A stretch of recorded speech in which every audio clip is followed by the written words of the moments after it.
Afirma que existe una palabra clave para explicarlo en los documentos antiguos, tetradiplón, que significa doblado en cuatro. Si doblas el lienzo en cuatro partes, al final lo que tienes es un pequeño rectángulo con el rostro en el centro. ¿Podría la sábana de Edesa ser la Santa Síndone doblada en cuatro para mostrar solo la cara? La sábana en sí mismo es el mapa que mejor nos permite ubicarla en el pasado. Comienzas siguiendo una pista que te lleva a otra y así sucesivamente. Voluntarios, por favor. En 1978 el equipo del Sturb descubrió un cierto número de pliegues en el lienzo, de los cuales 8 eran bastante prominentes. Lo que vamos a hacer ahora es reproducir la forma en que estaba doblada la sábana. Las fotografías con luces de descomposición demostraron que sí, que realmente la sábana tiene 8 pliegues. Por supuesto, la fotografía no puede decirnos cuándo se hicieron, pero de lo que sí da fe es de que al menos una vez en su existencia, ese lienzo se dobló 8 veces. El resultado sería un rectángulo con un rostro en el medio.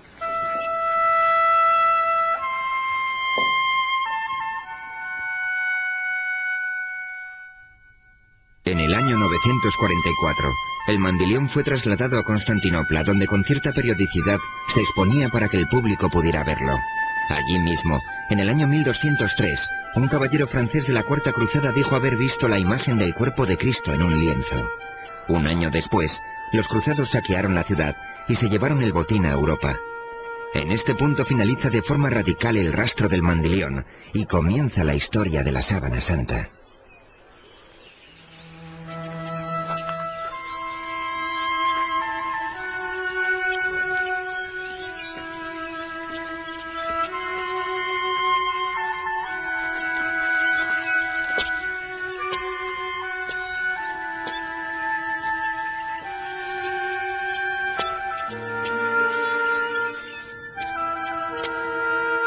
Esto es una cueva a las afueras de Jerusalén, que posiblemente es muy similar a la que sirvió de sepulcro a Cristo. En aquella época estaría cerrada con una roca de gran tamaño, casi con toda seguridad muy lisa debido a la erosión. Así es como la Biblia cristiana describe la sepultura de Jesús.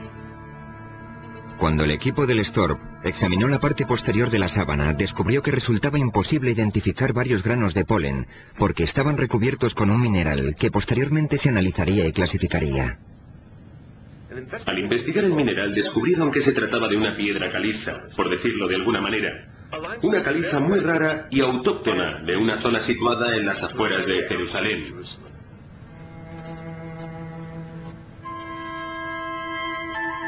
La Santa Síndone está cubierta de sangre, así que deberíamos preguntarnos ¿por qué no lavaron el cuerpo de Jesús como exige el entierro tradicional de la ley judía? La respuesta podría ser la siguiente. Cuando un cuerpo sangra mucho, no se purifica con agua por temor a eliminar toda la sangre. Esa sangre tiene que purificarse con el cuerpo. Incluso, hoy en día, cuando las noticias informan de una acción terrorista en Israel, por ejemplo, inmediatamente acuden al lugar los rabinos y la gente reza y recogen la sangre de las víctimas que está en el suelo para poder enterrarlas adecuadamente. Según la Biblia cristiana, en la tumba se encontraron 2 lienzos, el sudario y otra sábana. Se creía que la segunda había cubierto el rostro de Jesús justo después de que lo bajaran de la cruz. Simón Pedro vio la sábana en el suelo, y también el sudario con que le habían cubierto la cara. No estaba en el suelo con el resto de la sábana, sino doblado en un lugar aparte. Este lienzo, que recibe el nombre de sudarium, se puede encontrar hoy en día en Oviedo, ciudad situada al norte de España. Jorge Rodríguez es miembro del Centro de Estudio Español de la Sábana Santa. Y Mark Gussin ha escrito hace poco un libro sobre el sudarium y su relación con la Santa Síndone.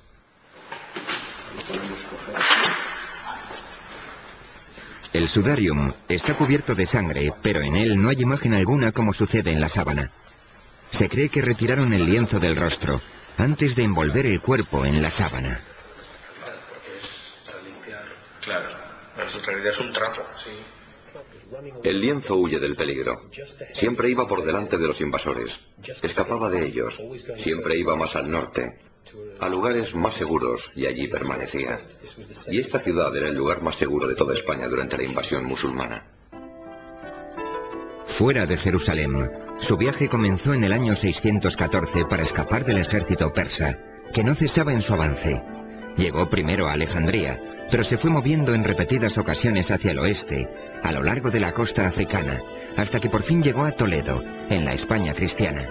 Cuando en el año 711 los musulmanes invadieron la península ibérica, el sudarium fue llevado a toda prisa al norte, a las montañas, y una vez allí lo ocultaron en una cueva.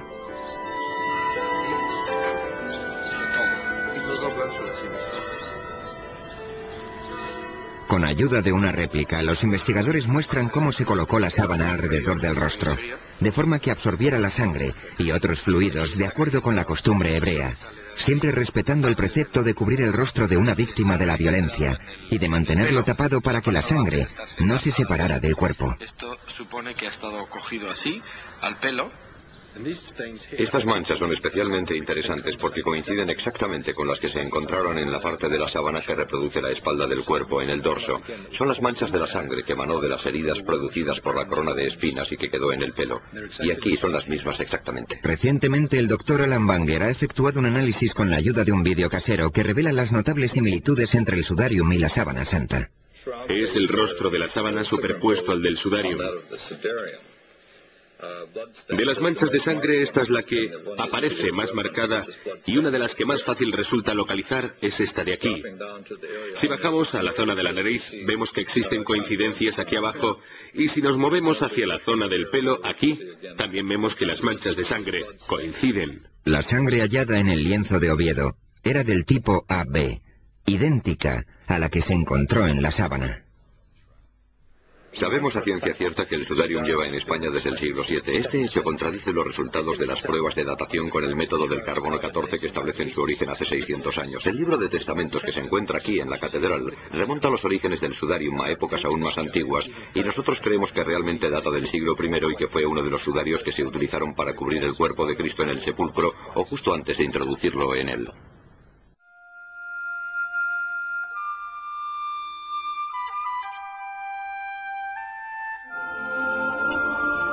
En 1988, las pruebas del carbono 14 concluyeron que el lienzo no tenía más de 600 años de antigüedad. Parecía que tal afirmación pondría fin a todas las investigaciones científicas sobre la sábana. Se aventuraron muchas teorías que exponían la posibilidad de que las pruebas se equivocaran, pero muy pocos científicos estaban convencidos de ello. Entonces un microbiólogo, el doctor Garza Valdez, anunció un descubrimiento significativo. Sobre las fibras de este antiguo lienzo encontró una fina película originada por una bacteria que podía distorsionar la datación por medio del método del carbono. En 1996, realizó unas pruebas a varias fibras de la sábana y observó que había una capa de material suficiente para poder desviar de forma significativa los resultados de la datación con el método del carbono. El doctor Harry Goff es el inventor de la moderna técnica de la datación mediante el carbono 14. La contaminación bacteriana es algo de lo que no eran conscientes las personas que llevaron a cabo la datación con el método del carbono. De hecho, no creo que nadie conociera su existencia hasta que Garza Valdez descubrió esta posibilidad. Y aunque lo hubieran sabido, los procesos de limpiado que utilizaban no lo hubieran tenido en cuenta. Así que no había modo alguno de que hubieran podido establecer con total exactitud la fecha de origen del material de la sábana. Cuando comenzaron a cuestionarse los resultados de la datación mediante este método, los científicos pusieron manos a la obra para encontrar una forma de separar la película de material bioplástico del tejido original. Cuando el procedimiento para separar la celulosa de la película bioplástica esté bien determinado, creo que estaremos preparados para ofrecernos a realizar otra datación de la sábana con el método del carbono 14. Si se aceptará nuestra oferta o no, es algo que no está claro. En lo referente a la datación mediante la prueba del carbono, existe aún otro factor que, de demostrarse, desestimaría todos los resultados obtenidos hasta el momento: la radiación. Si lo que dicen los físicos es correcto, es una imagen proyectada. En otras palabras, casi vienen a decir que quizás el cuerpo estuviera flotando en medio del sudario y que toda la proyección incidía en ángulos rectos en el cuerpo.